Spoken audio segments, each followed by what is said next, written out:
Mi nombre es Elena y hoy quiero contarte la historia más dolorosa y al mismo tiempo más hermosa de mi vida. Es la historia de cómo toqué el fondo más profundo del abismo humano y desde ese lugar donde creí que ya no había esperanza, encontré la fuerza para renacer. Hace 10 años, si alguien me hubiera dicho que hoy estaría aquí, ayudando a otras personas a salir de la adicción, me habría reído con amargura. Porque hace 10 años yo era una sombra de lo que había sido. Una mujer de 32 años que había perdido todo, mi trabajo, mi familia, mi dignidad y lo más terrible de todo. Había perdido la fe en mí misma.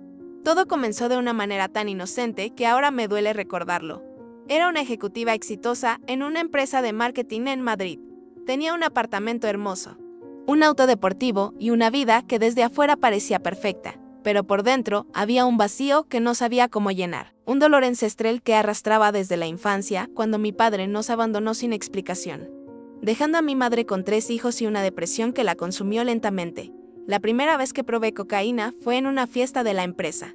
Mi jefe, Javier, un hombre carismático que siempre parecía tener todo bajo control, me ofreció una línea diciéndome que me ayudaría a relajarme y a ser más creativa en las presentaciones. Es solo para ocasiones especiales. Me dijo con una sonrisa que ahora reconozco como la sonrisa del demonio disfrazado de ángel. Recuerdo esa primera vez con una claridad que me duele. La sensación de euforia, de poder. De que finalmente había encontrado la llave que abría la puerta a una versión mejor de mí misma. Por primera vez en años, no pensé en mi padre, no pensé en la tristeza de mi madre. No pensé en el vacío que llevaba dentro. Solo existía ese momento de falsa felicidad que creí que podría controlar. Qué ingenuo fui. Qué terriblemente ingenua. Lo que comenzó como algo ocasional se convirtió rápidamente en una necesidad. Primero eran solo los viernes por la noche, después los jueves también. Luego los miércoles, hasta que llegó el día en que necesitaba esa sustancia solo para levantarme de la cama y funcionar como un ser humano normal. Los primeros meses logré mantener una fachada. Seguía yendo al trabajo, seguía pagando mis cuentas. Seguía fingiendo que tenía control sobre mi vida. Pero la adicción es como un cáncer silencioso que va devorando tu alma desde adentro. Cada día necesitaba más para sentir lo mismo. Cada día mentía más para ocultar mi realidad, cada día me alejaba más de la persona que había sido. Mi hermana Carmen fue la primera en darse cuenta. Llegué a su casa para el cumpleaños de mi sobrina Lucía con los ojos vidriosos y hablando sin parar sobre proyectos fantásticos que nunca iba a realizar. Recuerdo su mirada de preocupación cuando me llevó al baño y me preguntó directamente: Elena, ¿qué te está pasando? No eres la misma de siempre. Le mentí. Le mentí mirándola a los ojos mientras mi sobrina de 5 años jugaba en el jardín. Ajena al dolor que se estaba gestando en nuestra familia, le dije que solo estaba estresada por el trabajo, que todo estaba bien. Que no se preocupara. Pero las mentiras tienen una manera cruel de acumularse hasta convertirse en una montaña imposible de escalar. 3 meses después perdí mi trabajo. Llegué tarde una mañana más, con evidentes señales de haber consumido, y mi jefe, el mismo que me había introducido en este infierno, me despidió sin contemplaciones. No puedo permitir que destruyas la reputación de la empresa, me dijo. Como si él no hubiera sido parte del problema. Como si no hubiera sido él quien me había mostrado el camino hacia la destrucción. Ese día, sentada en mi auto, en el estacionamiento de la empresa, lloré como no había llorado desde la infancia. No por el trabajo, no por el dinero, sino porque en ese momento me di cuenta de que había cruzado una línea de la cual quizás no podría volver. Había traicionado mis propios valores, había decepcionado a las personas que confiaban en mí, pero sobre todo, me había traicionado a mí misma. Sin trabajo. Mis ahorros se agotaron rápidamente. La cocaína es cara, terriblemente cara, y cuando eres adicto no calculas, no piensas en el mañana, solo piensas en la siguiente dosis. Vendí mi auto deportivo. Vendí mis joyas, vendí mi ropa de diseñador, vendí todo lo que había trabajado años para conseguir. Mis hermanos intentaron ayudarme. Carmen me ofreció dinero, Miguel me ofreció su casa, mi hermana menor Sofía me suplicaba que aceptara ir a rehabilitación. Pero el orgullo es otra droga terrible. Y yo estaba convencida de que podía salir sola de este problema. Es solo una mala racha. Les decía, solo necesito un poco de tiempo para reorganizar mi vida. Mentiras. Todo eran mentiras que me decía a mí misma para no enfrentar la verdad. Había perdido completamente el control. La primera vez que me quedé sin dinero para comprar droga, experimenté algo que no sabía que existía. Los médicos lo llaman síndrome de abstinencia. Pero ningún término técnico puede describir realmente lo que se siente. Es como si cada célula de tu cuerpo gritara de dolor, como si tu alma se estuviera desintegrando lentamente. como si fueras a morir y al mismo tiempo como si la muerte fuera un alivio imposible de alcanzar. Temblaba sin control, vomitaba hasta que ya no quedaba nada que expulsar, sudaba frío mientras mi corazón latía tan fuerte que creía que se saldría de mi pecho. Pero lo peor no era el dolor físico. Lo peor era la desesperación mental. La certeza absoluta de que, sin esa sustancia, no podría seguir existiendo. Fue entonces cuando comencé a hacer cosas de las que nunca creí que sería capaz. Mentí a mi familia diciéndoles que había encontrado trabajo para que me prestaran dinero. Robé el monedero de mi propia madre cuando fue a visitarla un domingo. Robé a la mujer que me había dado la vida, que había trabajado doble turno para sacarnos adelante después de que mi padre nos abandonara. Esa noche, después de consumir la droga comprada con el dinero robado a mi madre, me miré al espejo y no reconocí a la persona que me devolvía la mirada. Era un fantasma con los ojos hundidos, la piel amarillenta, el cabello grasoso y sin vida, pero lo que más me aterrorizó no fue mi apariencia física, sino la frialdad en mis ojos. Había perdido algo esencial. Algo que creía que nunca podría recuperar, había perdido mi humanidad. Los meses siguientes fueron un descenso continuo hacia el infierno. Me mudé a un apartamento diminuto en uno de los barrios más peligrosos de Madrid. Mis hermanos dejaron de responder mis llamadas después de que les robé dinero en varias ocasiones. Mi madre, con el corazón roto, me dijo que no podía verme hasta que buscara ayuda profesional. No puedo ver cómo mi hija se destruye. Me dijo con lágrimas en los ojos la última vez que hablamos antes de tocar fondo. Te amo más que a mi propia vida. Pero no puedo ser cómplice de tu autodestrucción.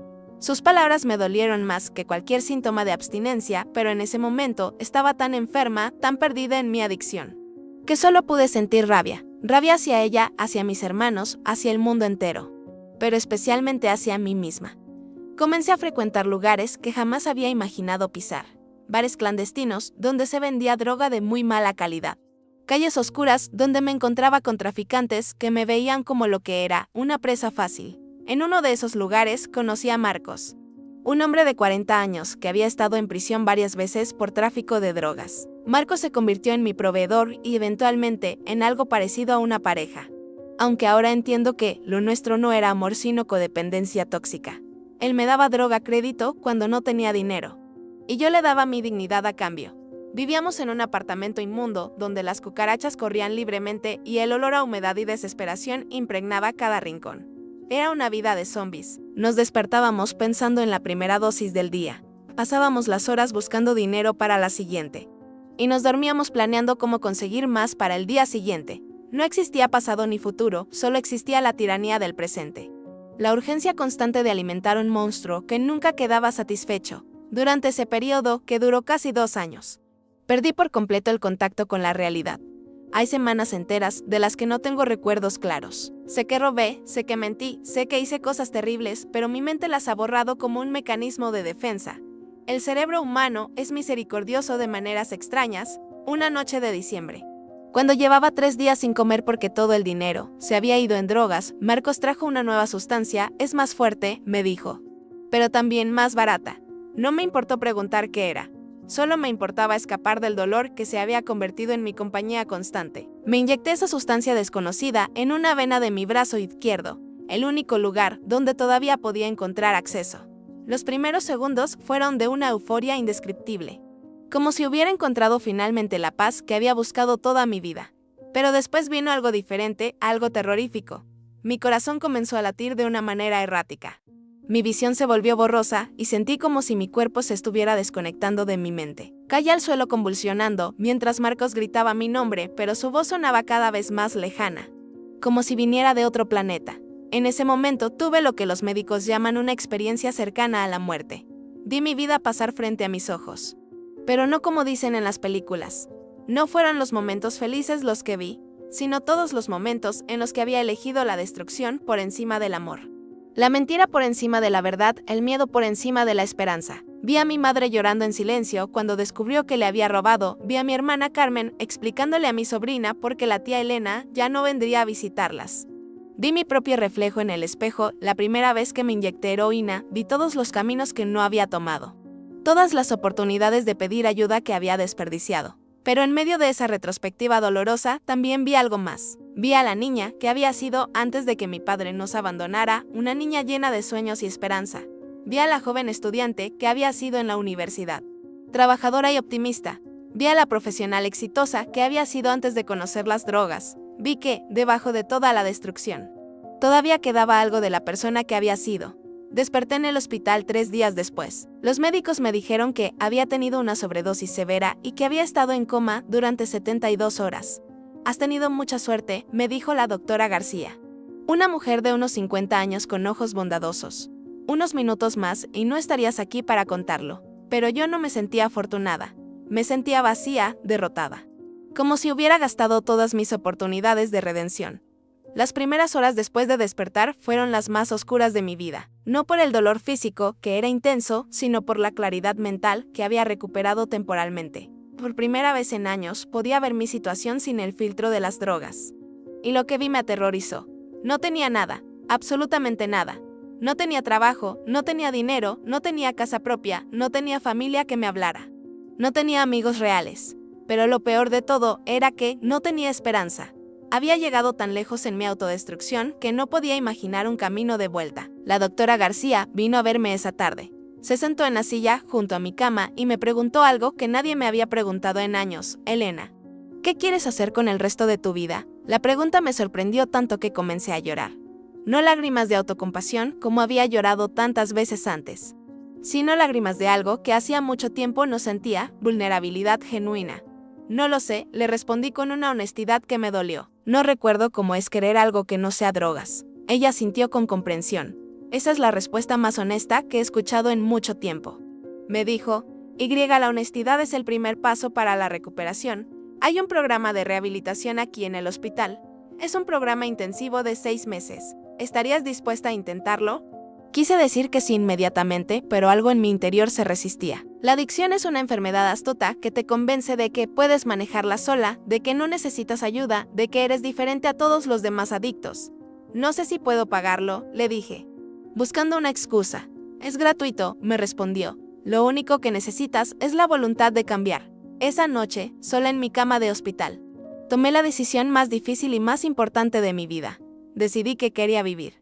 No solo existir, no solo sobrevivir, sino realmente vivir. Decidí que merecía una segunda oportunidad, aunque no sabía cómo iba a conseguirla. Al día siguiente, le dije a la doctora García que quería ingresar al programa de rehabilitación. Firmé los papeles con manos temblorosas. No por la abstinencia física, sino por el miedo. Miedo al cambio, miedo al dolor que sabía que vendría. Miedo a fracasar una vez más. El primer mes en rehabilitación fue un infierno diferente al que había experimentado en las calles, pero no menos intenso. El síndrome de abstinencia físico duró aproximadamente 2 semanas, pero el síndrome emocional parecía no tener fin, sin drogas que anestesiaran mi dolor. Tuve que enfrentar todos los traumas que había estado evitando durante años. En las sesiones de terapia grupal conocí historias que me hicieron entender que no estaba sola en mi sufrimiento. Estaba Roberto, un médico cirujano que había perdido su licencia por operar bajo la influencia de alcohol. Estaba María, una madre de 3 hijos que había perdido la custodia por su adicción a las benzodiazepinas. Estaba Carlos, un joven de 23 años que había comenzado consumiendo marihuana a los 14 y había terminado inyectándose heroína. Cada historia era diferente, pero todas compartíamos algo en común: habíamos perdido el control de nuestras vidas y estábamos allí porque queríamos recuperarlo. En esas sesiones aprendí algo fundamental: la adicción no discrimina. No importa tu educación, tu estatus social, tu edad, tu género. La adicción es una enfermedad que puede atacar a cualquiera. Y la vergüenza que sentimos por ella solo la hace más fuerte.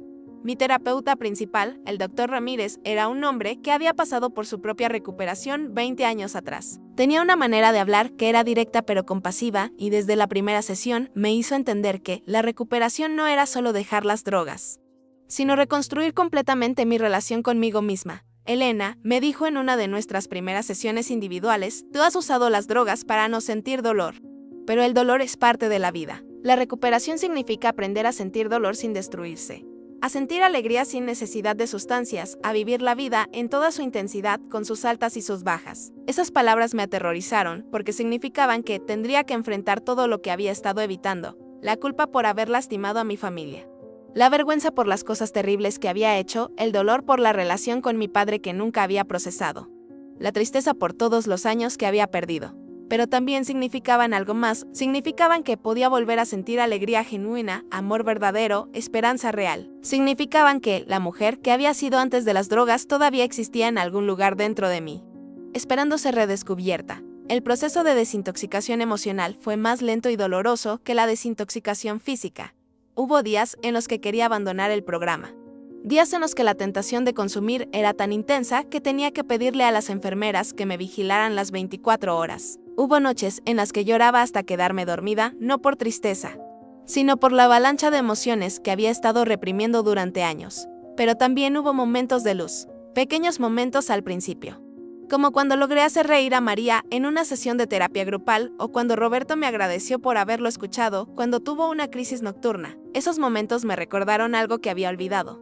Que yo tenía algo valioso que ofrecer al mundo, que mi vida tenía un propósito más allá de la autodestrucción.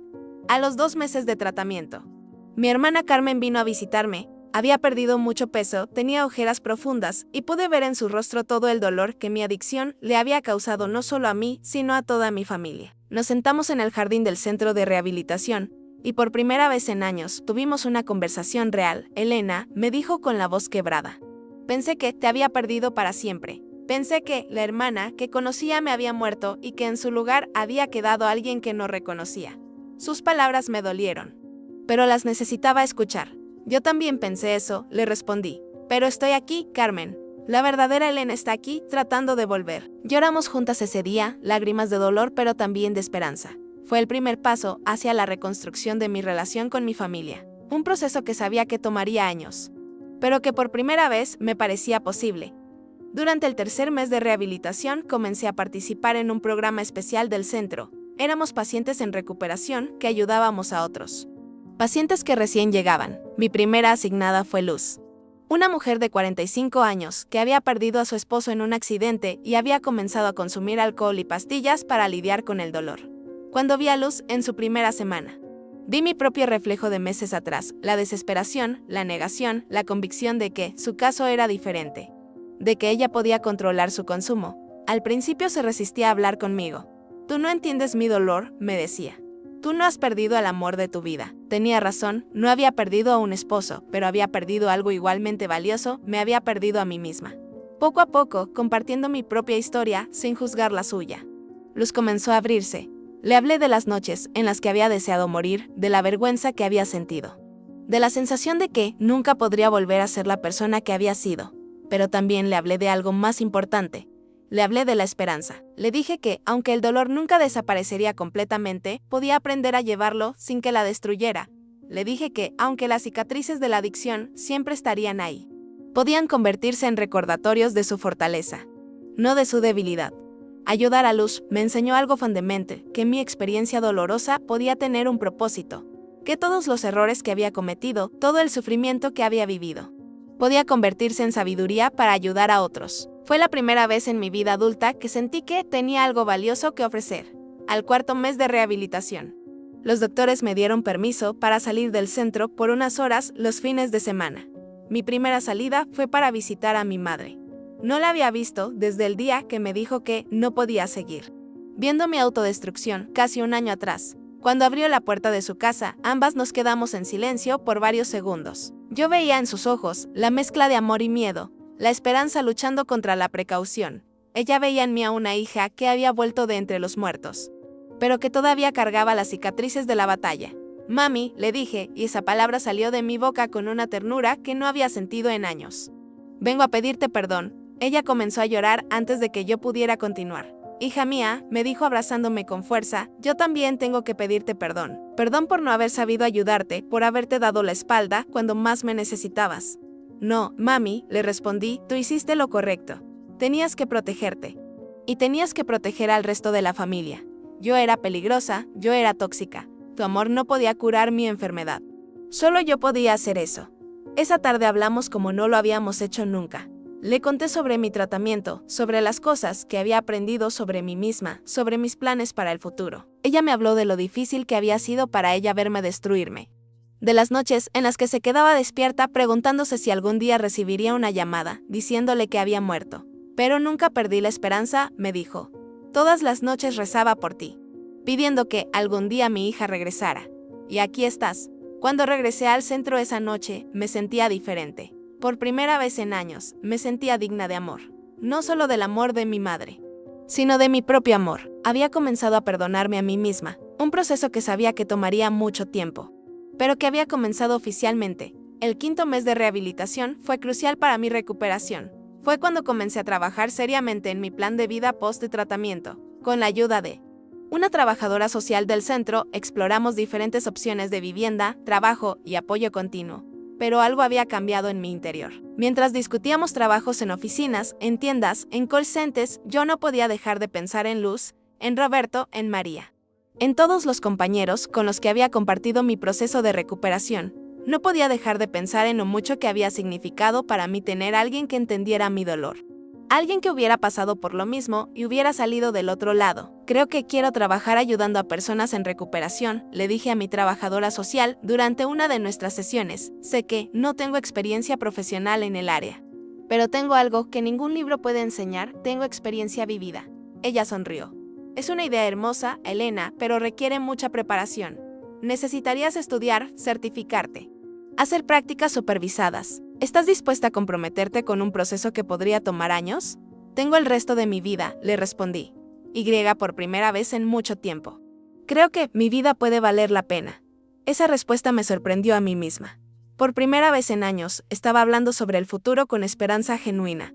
No con la desesperación disfrazada de optimismo que había caracterizado mis últimos años de adicción activa. Durante las últimas semanas de mi rehabilitación, comencé a investigar programas de capacitación para consejeros en adicciones.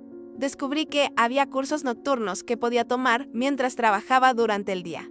Programas diseñados específicamente para personas en recuperación que querían dedicar sus vidas a ayudar a otros. También comencé a asistir regularmente a reuniones de narcóticos anónimos en la comunidad. Al principio me daba mucha vergüenza identificarme como adicta frente a extraños, pero poco a poco fui entendiendo que esa identificación no era una marca de vergüenza, sino una declaración de honestidad y fortaleza. En una de esas reuniones conocí a Sandra, una mujer que llevaba 5 años limpia y que trabajaba como consejera en un centro de tratamiento residencial. Después de la reunión se me acercó y me dijo algo que cambió mi perspectiva. He estado observándote durante estas semanas. Y veo en ti lo que yo vi en mí misma cuando llevaba 6 meses limpia, el fuego de alguien que ha tocado fondo y ha decidido usar esa experiencia para algo bueno. Sandra se convirtió en mi madrina en el programa de Narcóticos Anónimos, pero más que eso, se convirtió en mi mentora y eventualmente en una amiga muy querida. Ella me enseñó que la recuperación no es un destino, sino un viaje diario. Me enseñó que habría días difíciles, días en los que la tentación de consumir sería intensa, pero que esos días no tenían que convertirse en días de uso. La diferencia entre la recuperación y la recaída, me dijo, no está en no sentir ganas de usar. Está en lo que haces cuando sientes esas ganas. Cuando completé mi programa de rehabilitación de 6 meses, la ceremonia de graduación fue una de las experiencias más emotivas de mi vida. Mi madre estaba ahí, mis 3 hermanos estaban ahí. Mi sobrina Lucía estaba ahí con un dibujo que había hecho para mí. Hasta algunos de mis compañeros de tratamiento que ya habían sido dados de alta vinieron a celebrar conmigo. Pero la persona cuya presencia más me emocionó fue Luz. Ella todavía tenía 2 meses más de tratamiento, pero había pedido permiso especial para venir a mi ceremonia. Tú me enseñaste que era posible, me dijo con lágrimas en los ojos. Cuando llegué aquí no creía que pudiera volver a ser yo misma. Pero verte cambiar me dio esperanza de que yo también podía cambiar. Al salir del centro de rehabilitación, me mudé a un apartamento pequeño pero limpio en un barrio modesto de Madrid. Era completamente diferente al apartamento inmundo donde había vivido durante mis peores días de adicción activa. Tenía una cama cómoda, una cocina funcional. Y lo más importante, tenía plantas. Compré varias plantas pequeñas porque quería tener algo vivo que dependiera de mí. Algo que me recordara todos los días que yo era responsable de nutrir vida, no de destruirla. Mi primer trabajo en recuperación fue en una cafetería cerca de mi apartamento. No era el trabajo de mis sueños, pero me daba algo que había perdido durante años: estructura, propósito y la satisfacción de ganar dinero de manera honesta. Cada euro que ganaba lo había conseguido con trabajo digno, no con mentiras o robos. Por las noches, después de trabajar en la cafetería, asistí a clases para obtener mi certificación como consejera en adicciones. El programa era intensivo y demandante, pero cada clase me emocionaba más. Estaba aprendiendo formalmente sobre algo que ya conocía íntimamente: el proceso de la adicción y la recuperación. Fue durante esas clases que conocí al profesor Martín, un psicólogo que había dedicado su carrera a trabajar con personas en recuperación. Él vio en mí algo que yo todavía no podía ver completamente, potencial para ser una consejera excepcional. Elena, me dijo, después de una de mis presentaciones sobre el impacto familiar de la adicción, tu perspectiva como persona en recuperación, combinada con tu inteligencia natural y tu compasión genuina, te convierte en exactamente el tipo de profesional que este campo necesita. Sus palabras me dieron la confianza que necesitaba para creer en mi nuevo camino. Comencé a ver mi historia no como una serie de errores y fracasos, sino como una preparación única para el trabajo que ahora quería hacer. Durante mi segundo año de recuperación, comencé a hacer prácticas supervisadas en el mismo centro donde había recibido tratamiento. Volver allí como interna, no como paciente. Fue una experiencia y profundamente sanadora. Caminaba por los mismos pasillos, donde había llorado de desesperación, pero ahora lo hacía con propósito y esperanza. Mi primer cliente asignado fue un joven de 28 años llamado Diego, que había llegado al centro después de una sobredosis casi fatal de fentanilo. Cuando lo vi por primera vez, vi mi propio reflejo de 2 años atrás.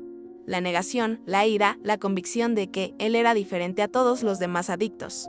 No soy como ustedes, me dijo en nuestra primera sesión. Yo tengo una carrera, tengo educación, tengo una familia que me ama.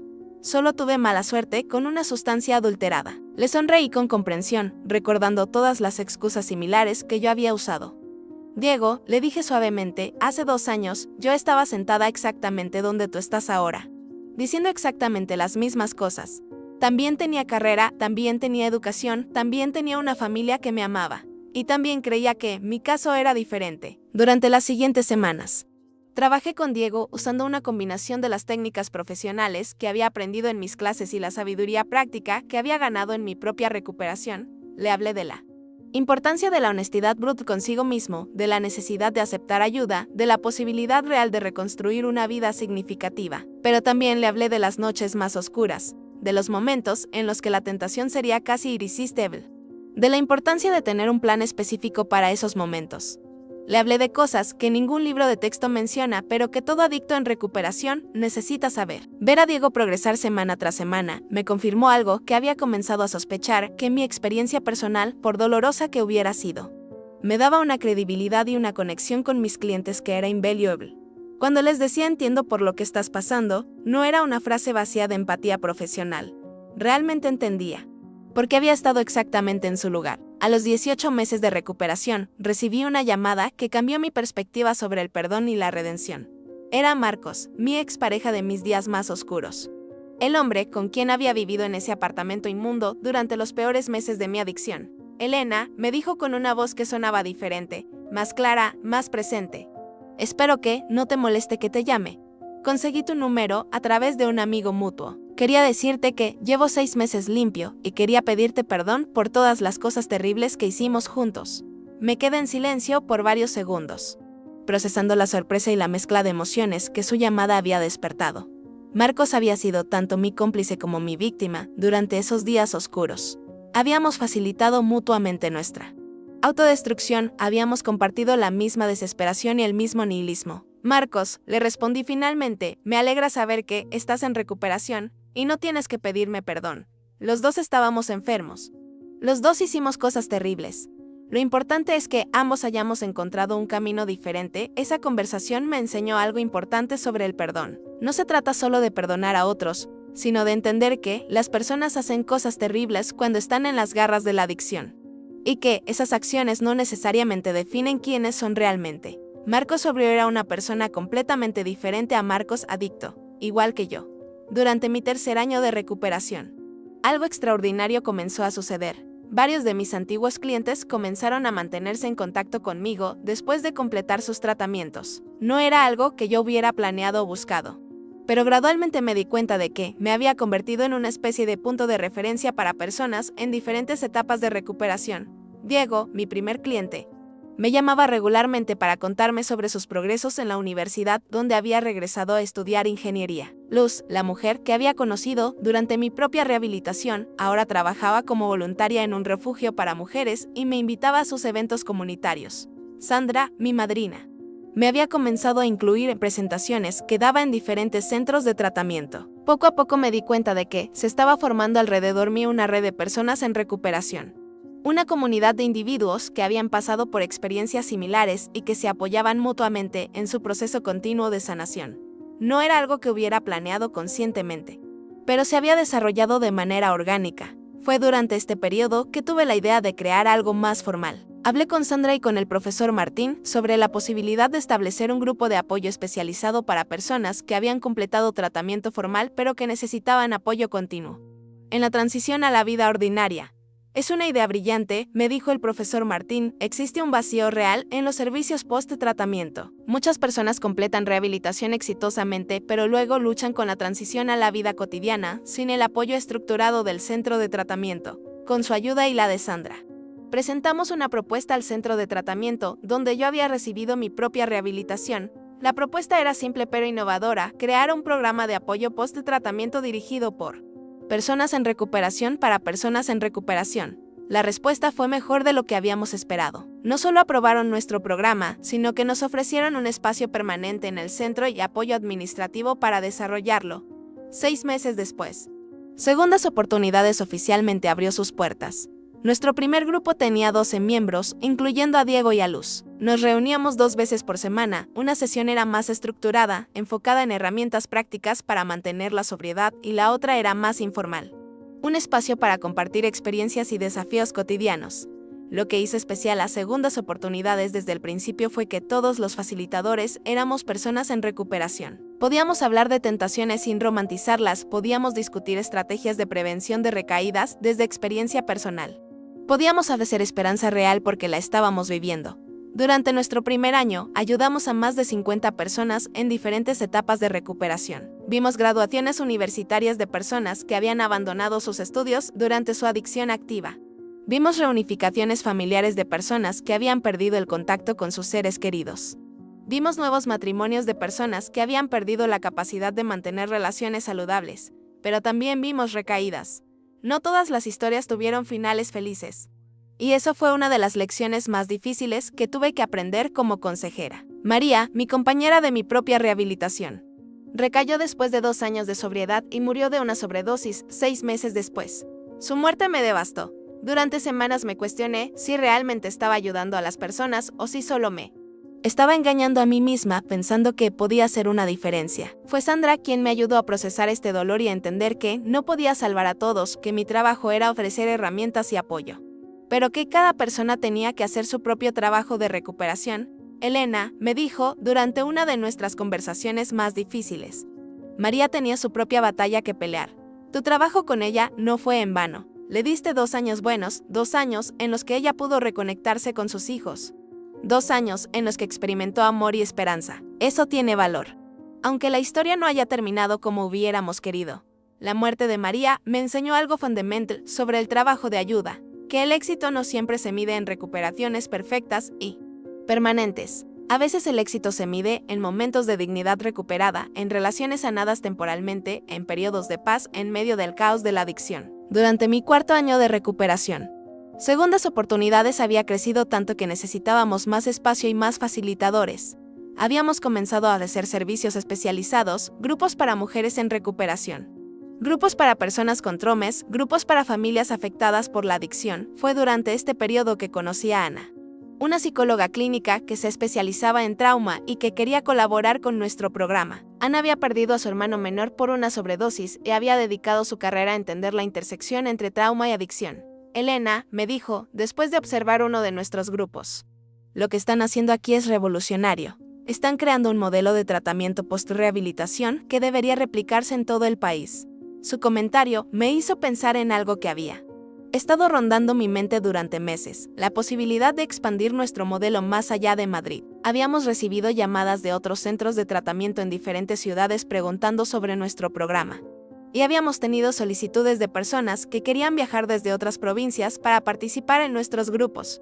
Con la ayuda de Ana, el profesor Martín y Sandra, comenzamos a desarrollar un manual de mejores prácticas para replicar el modelo de Segundas Oportunidades en otros lugares. El manual incluía no solo las estructuras y técnicas que habíamos desarrollado, sino también las lecciones que habíamos aprendido sobre los desafíos únicos del trabajo de apoyo post-tratamiento. 1 año después, Habíamos establecido 5 programas satélite de segundas oportunidades en diferentes ciudades de España. Cada programa era dirigido por personas locales en recuperación que habíamos entrenado en nuestro modelo, pero que adaptaban las técnicas a las necesidades específicas de sus comunidades. Ver nuestro pequeño programa convertirse en un movimiento más amplio fue una de las experiencias más gratificantes de mi vida. No solo porque significaba que estábamos ayudando a más personas, sino porque confirmaba algo en lo que yo había comenzado a creer, que mi experiencia dolorosa realmente tenía un propósito más grande. Durante mi 5º año de recuperación, recibí una invitación que nunca habría imaginado. Me pidieron que diera una conferencia en un Congreso Nacional sobre adicciones.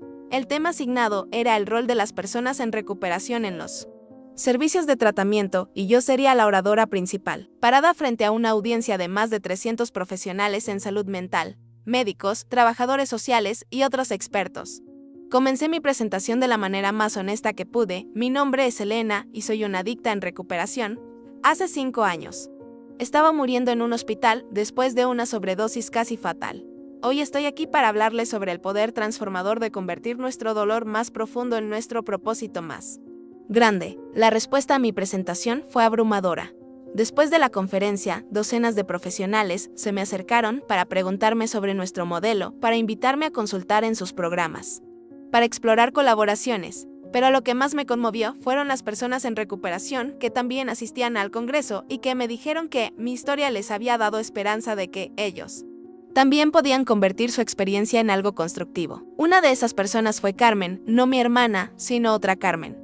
Una mujer de 42 años que llevaba 3 años limpia después de una adicción de 15 años al alcohol y las pastillas. Elena, me dijo con lágrimas en los ojos. Durante estos 3 años he estado buscando una manera de dar sentido a todo el dolor que viví y que causé. Tu historia me ha mostrado que es posible convertir la experiencia de la adicción en una fuerza para el bien. 6 meses después, Carmen se había certificado como consejera de pares y había comenzado a trabajar con mujeres en un centro de tratamiento en Barcelona.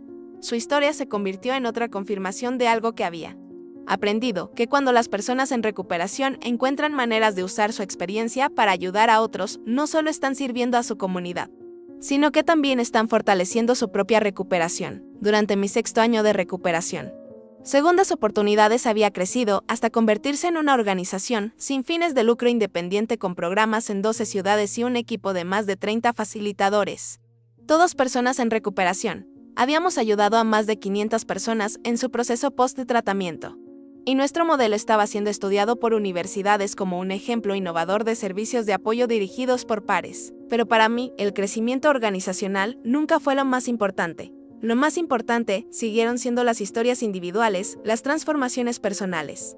Los momentos en los que veía a alguien redescubrir su propia dignidad y valor. Como Luis, un hombre de 50 años que llegó a nuestro grupo después de perder su trabajo, su casa y la custodia de sus hijos debido a su alcoholismo.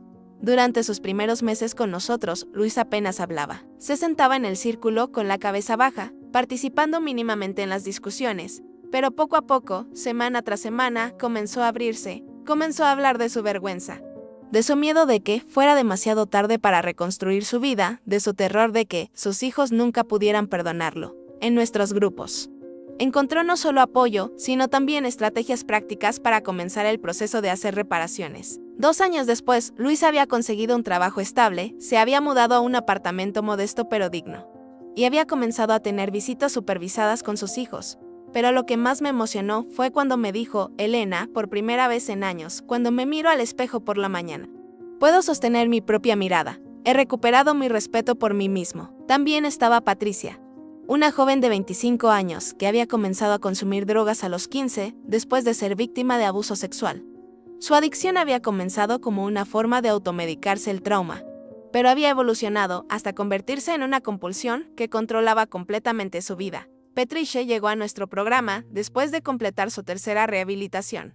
Había tenido 2 recaídas previas y estaba convencida de que era un caso perdido. Durante nuestras sesiones individuales, trabajamos no solo en estrategias de prevención de recaídas, sino también en el trauma subyacente que había sido el catalizador original de su adicción. Elena, me dijo durante una de nuestras sesiones más profundas, nunca había hablado con alguien que realmente entendiera que la adicción puede comenzar como supervivencia. todos los otros terapeutas que he tenido han sido muy buenos. Pero tú entiendes que yo no comencé a usar drogas para divertirme, comencé a usarlas para no morir. El trabajo con Patricia me enseñó la importancia de entender las raíces de cada adicción individual. No todas las adicciones nacen del mismo lugar.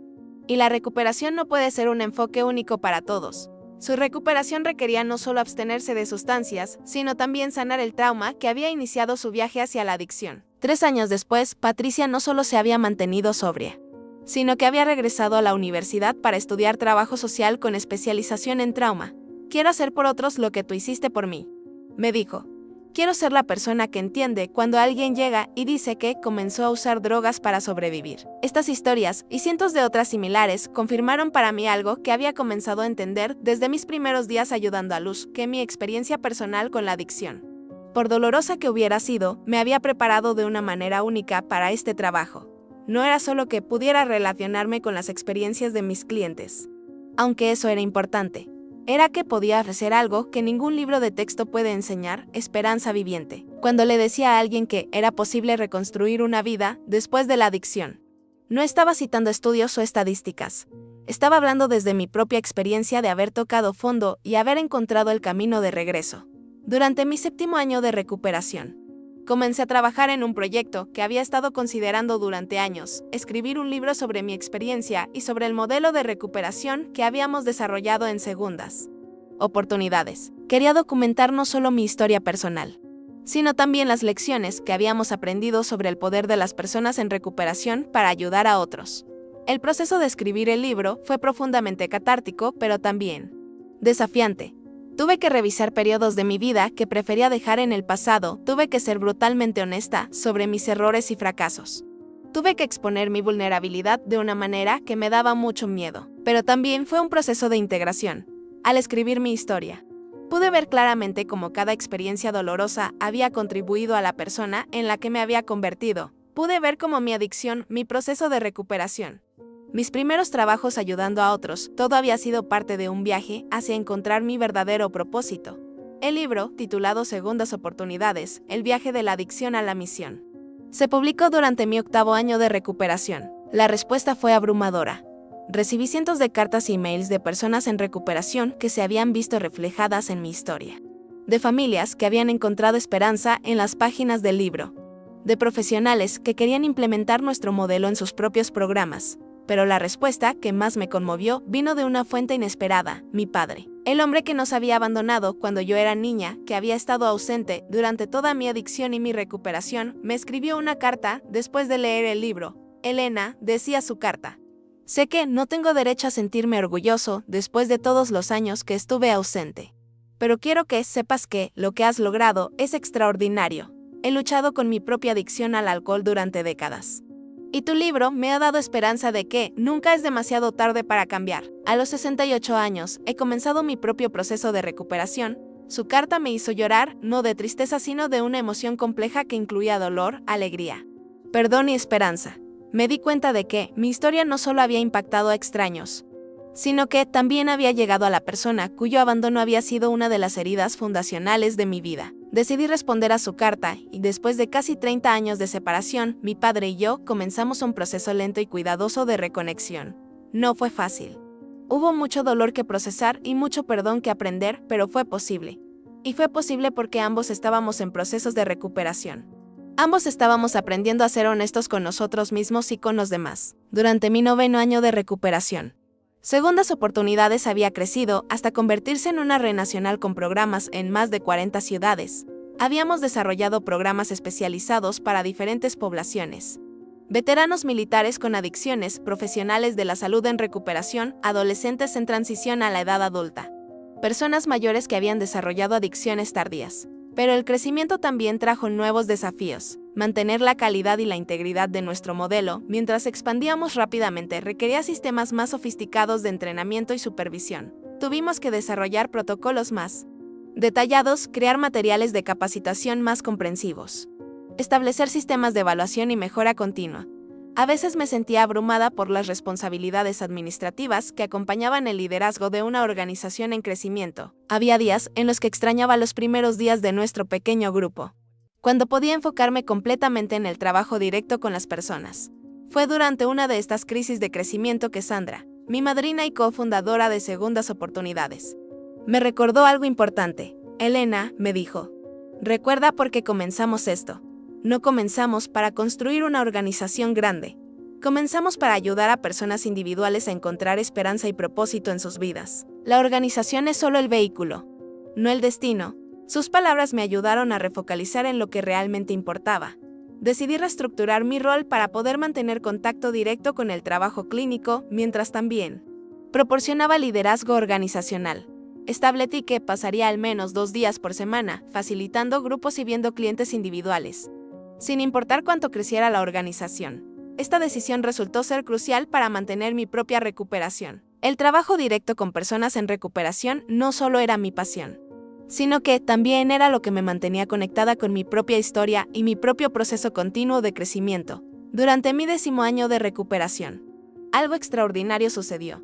Recibí una llamada del Ministerio de Sanidad informándome que Segundas Oportunidades había sido seleccionada como modelo nacional para servicios de apoyo post-tratamiento. No solo íbamos a recibir financiamiento significativo para expandir nuestros servicios, sino que también íbamos a ser consultados para desarrollar políticas nacionales sobre recuperación de adicciones.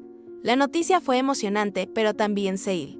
10 años atrás, yo estaba muriendo en un hospital después de una sobredosis, completamente convencida de que mi vida no tenía valor ni propósito. Ahora, el gobierno nacional estaba reconociendo el trabajo que había nacido de esa experiencia dolorosa como digno de replicación nacional. Pero lo que más me emocionó no fue el reconocimiento oficial, sino una llamada que recibí esa misma semana. Era Diego, mi primer cliente, cuando comencé como interna en el centro de tratamiento hace ya 8 años. Elena, me dijo con una voz llena de emoción. Acabo de terminar mi maestría en ingeniería y conseguí un trabajo en una empresa internacional. Pero más importante que eso, me voy a casar el próximo mes con una mujer maravillosa que conoce toda mi historia y me ama por quien soy ahora, no a pesar de quien fui antes. Eso es increíble. Diego, le respondí, sintiendo lágrimas de alegría en mis ojos. Elena, continuó. Quería llamarte porque quiero que sepas que nada de esto habría sido posible sin ti. Tú fuiste la primera persona que me hizo creer que podía tener una vida normal después de la adicción. Tú me enseñaste que mi pasado podía ser una fuente de fortaleza, no solo de vergüenza. Esa llamada me recordó por qué había elegido este camino. No era por el reconocimiento público o el crecimiento organizacional. Aunque esas cosas eran gratificantes, era por momentos como ese, cuando podía ver el impacto real y tangible de mi trabajo en la vida de una persona individual. Ahora, mientras hablo contigo 10 años, después de mi sobredosis casi fatal, puedo decir con certeza que mi vida tiene más propósito y significado del que nunca había imaginado posible.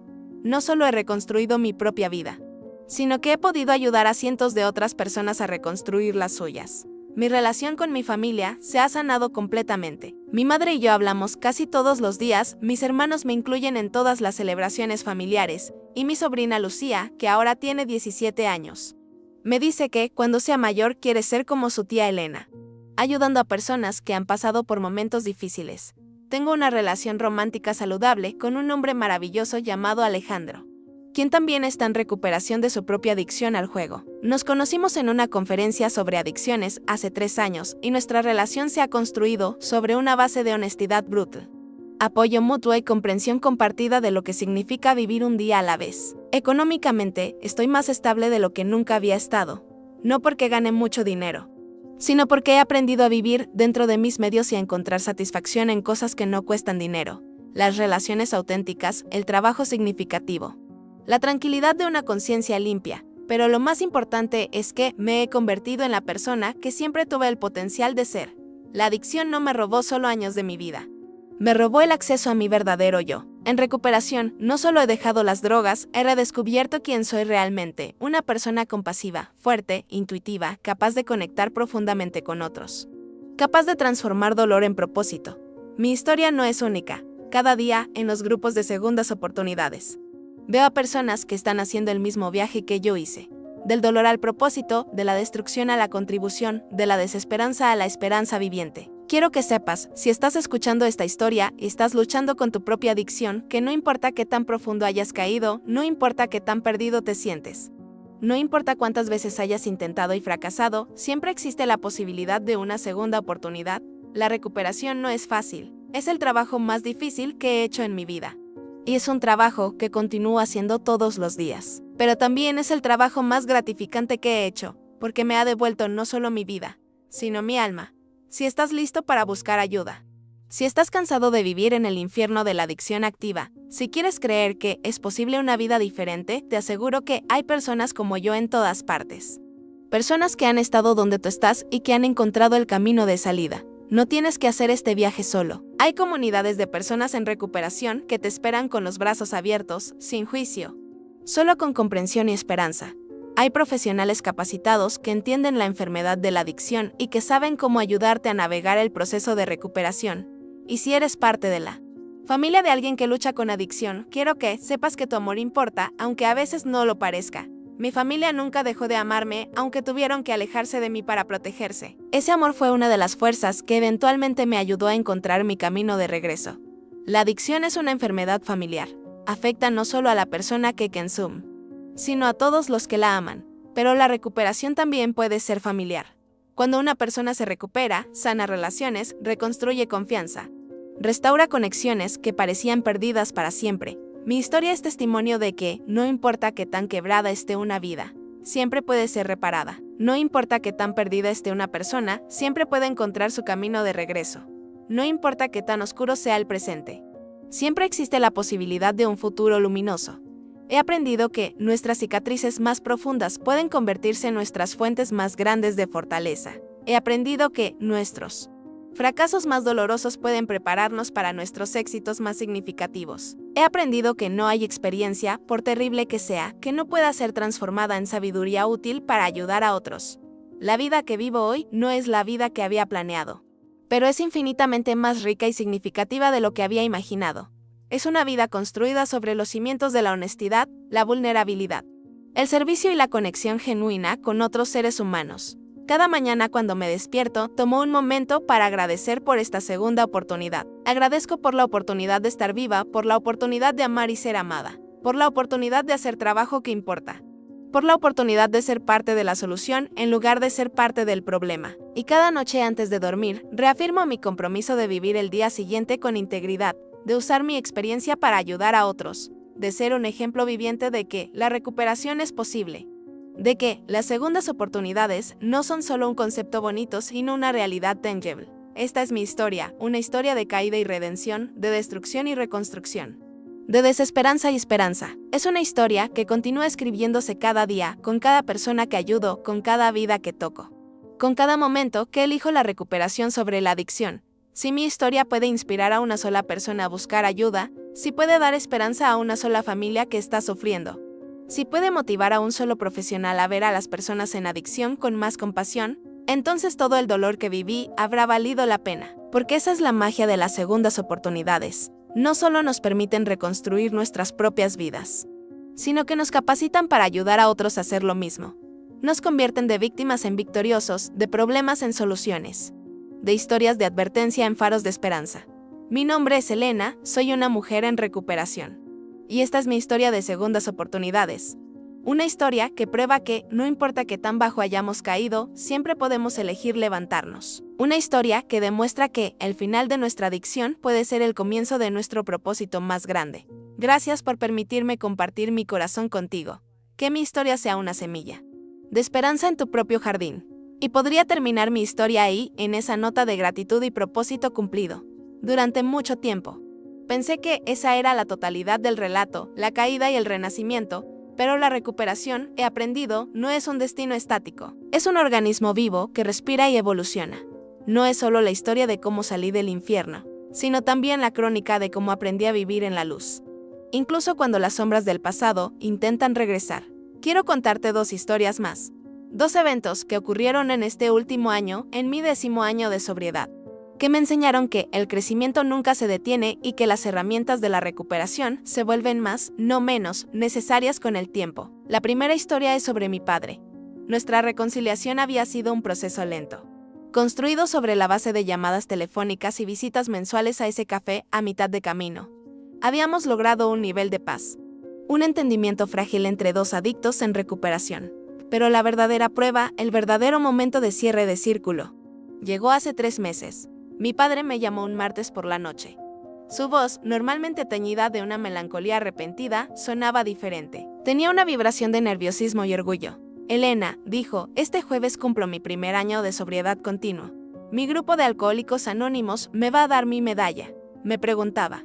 Bueno, sé que es mucho pedir, pero ¿vendrías? La invitación me golpeó con una fuerza inesperada. Durante toda mi infancia, él nunca estuvo en mis cumpleaños, ni en mis graduaciones, ni en ningún evento importante. Y ahora, me estaba invitando al evento más importante de su vida adulta. Claro que iré, papá, le respondí con un nudo en la garganta. El jueves conduje hasta su pueblo. La reunión de A se celebraba en el sótano de una iglesia antigua. El lugar olía a café barato, a tabaco y a una honestidad tan cruda que casi podías tocarla. Era un grupo pequeño, unas 20 personas.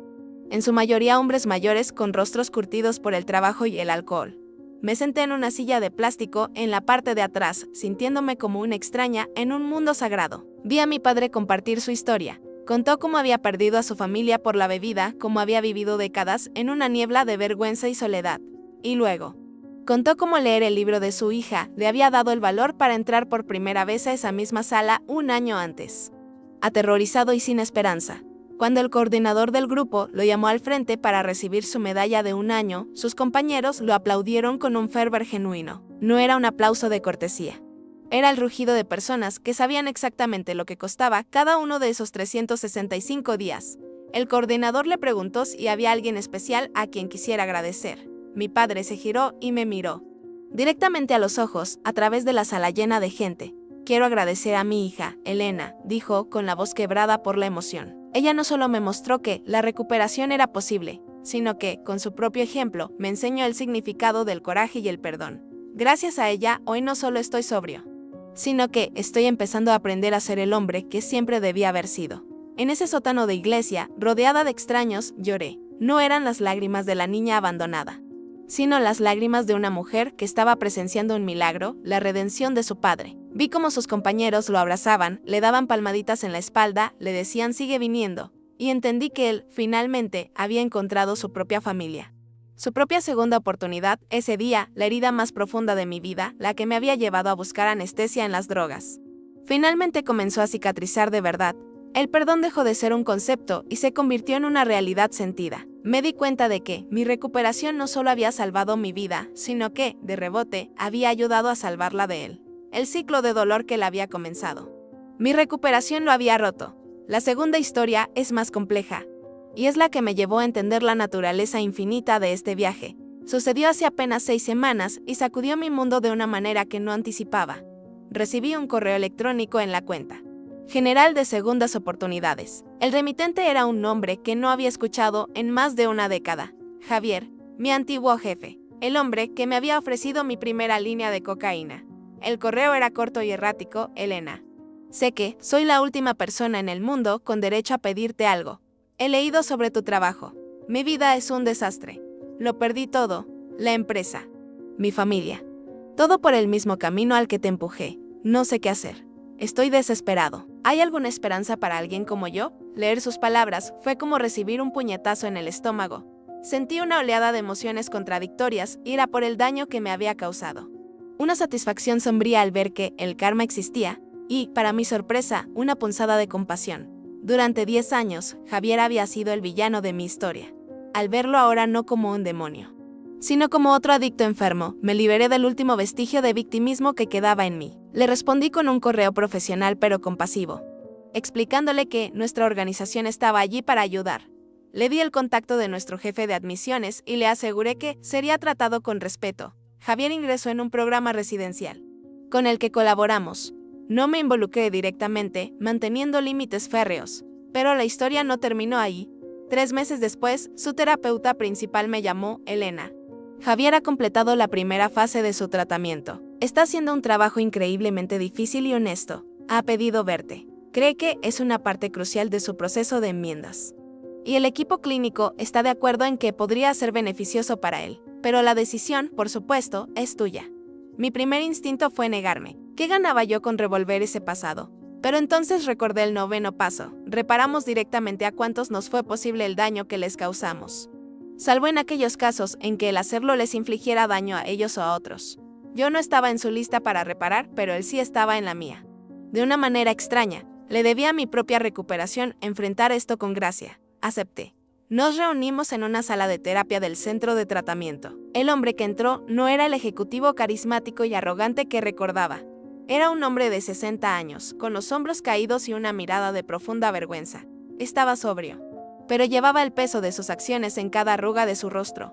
Elena, comenzó, su voz apenas un susurro. Gracias por venir. No hay manera fácil de decir esto. Cuando te ofrecí droga esa noche, no solo fui irresponsable, fui un depredador. Usé mi posición de poder para aprovecharme de tu vulnerabilidad que yo intuía perfectamente. Lo que te hice fue el comienzo de la destrucción de tu vida. Y también fue un clavo más en el ataúd de la mía. No pido tu perdón, porque no lo merezco. Solo quiero que sepas que lo reconozco, que asumo la responsabilidad total por mi parte en tu dolor. Escucharlo fue surrealista. La disculpa que nunca supe que necesitaba, la que había enterrado bajo capas de mi propia responsabilidad, estaba siendo ofrecida. Lo miré y no vi a un monstruo. Vi a un hombre roto, tratando de pegar sus pedazos. Javier, le dije, mi propia voz tranquila. Acepto tu enmienda. Y quiero que sepas algo. Durante mucho tiempo te culpé por completo. Luego, durante mucho tiempo, me culpé a mí misma por completo. La verdad de la recuperación es que ambos jugamos nuestro papel. Tú abriste una puerta, pero yo decidí cruzarla. Tu acción fue imperdonable, pero mi enfermedad ya estaba allí, esperando una excusa. Tu historia y la mía están entrelazadas. Pero ya no me definen, y espero que tampoco te definan a ti. Hablamos durante casi una hora. No como jefe y empleada, ni como verdugo y víctima. Hablamos como dos adictos en recuperación, compartiendo la experiencia común del abismo y la lucha por salir de él. Al final de la conversación, me dio las gracias de nuevo. Eres la prueba viviente de que la gente puede cambiar, me dijo. Me das esperanza. Salí de esa sala de terapia y sentí como si un peso que no sabía que llevaba se hubiera levantado de mis hombros. Había perdonado a mi padre por la herida original. Y, ahora, había confrontado al catalizador de mi adicción y había encontrado paz. Estaba libre. Esta libertad me ha permitido volcarme aún más en mi propósito, y veo los frutos de ese propósito en la siguiente generación. Mi sobrina Lucía, que ahora tiene 17 años, pasa 2 tardes a la semana como voluntaria en segundas oportunidades, ayudando con tareas administrativas. Hace un par de semanas la encontré en la sala de descanso leyendo uno de los folletos sobre la reducción de daños. Tía, me dijo, con esa seriedad que solo tienen los adolescentes inteligentes, he estado pensando, todo este trabajo que haces, ayudar a la gente, ¿no te agota? ¿No te deprime escuchar tantas historias tristes todo el día? Me senté frente a ella. A veces es difícil, admití, pero, ¿sabes qué me da energía? Ver el cambio. Ver a alguien llegar roto, como tu tío Javier, y meses después verlo empezar a respetarse a sí mismo. Cada pequeña victoria de ellos es una victoria para mí. No absorbo su dolor. Celebro su coraje. Lucía asintió, procesando la información. Creo que entiendo. No se trata de arreglarlos. Se trata de mostrarles que tienen la fuerza para arreglarse a sí mismos y caminar a su lado mientras lo hacen. Exactamente, le dije. Mi corazón hinchado de orgullo. Has entendido la esencia de todo en una frase. Verla allí, tan joven, tan llena de compasión y sabiduría, fue quizás el regalo más grande de mi recuperación. Ver que el legado de mi dolor no era más dolor, sino una generación más joven con una mayor capacidad para la empatía. Así que, cuando miro mi vida hoy, no solo veo mi propia historia, veo una red interconectada de historias. La de mi padre, encontrando la sobriedad al final de su vida. La de Javier, empezando el arduo camino de la enmienda. La de Lucía, aprendiendo sobre la compasión. La de mi madre, que finalmente puede dormir en paz. La de Alejandro, mi compañero, con quien construyo una vida basada en la honestidad que ambos aprendimos de la manera más dura. La vida no deja de presentar desafíos. Todavía hay días en que me siento cansada, pero la diferencia es que hoy tengo herramientas. Tengo una comunidad, tengo un propósito, y tengo la certeza inquebrantable de que no hay oscuridad tan profunda que no pueda ser iluminada por la luz de una segunda oportunidad. Mi nombre es Elena. Soy hija, hermana, pareja, amiga y líder. Soy una consejera, una mentora y una eterna estudiante de la vida. Soy una mujer con cicatrices que ha aprendido a verlas no como signos de daño, sino como un mapa de los lugares donde he sobrevivido. Soy una adicta en recuperación, y mi historia, gracias a Dios, nunca termina realmente. Simplemente sigue volviéndose más profunda, más rica y más verdadera con cada nuevo día.